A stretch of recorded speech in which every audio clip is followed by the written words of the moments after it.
लेना हो तभी तभी इस तरह से जुडिशियल पैकिंग की जाती है, अदलिया में भर्तियां की जाती हैं। और फिर उस पर तुर्रा ये है कि जब जजेस खुद सुप्रीम कोर्ट के लिख के देते हैं कि पहले 26वीं तरमीम को फुल कोर्ट पहले जांच तो ले, क्योंकि नालिश तो बहुत पार्टियों ने भी की हुई है और दीगर असहाब ने भी उसको चैलेंज किया हुआ है। ग्रैंड नॉर्म जिसे कहते हैं, आइन की रूह को अगर मजरूह करती हो आइनी तरमीम भी,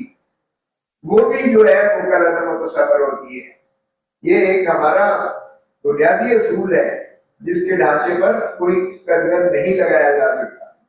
आप ऑब्जेक्टिव रेजोल्यूशन से देखें 1952 का, जो जिसे 2A कहते हैं, जिसे आइन का रेगुलर हिस्सा बनाया दिया गया है, उसमें भी इंसाफ पर मबनी जो शिकें हैं उनको भी मजरूह किया गया है। यानी ऑब्जेक्टिव रेजोल्यूशन जो फाउंडर फादर्स ने पाकिस्तान का एक जो है कदोखाल दिए थे, जिसकी बुनियाद पर हमने आइन को इस्तेमाल करना था और जिस पर हमारी जो है रियासत को आगे चलाना मकसूद था,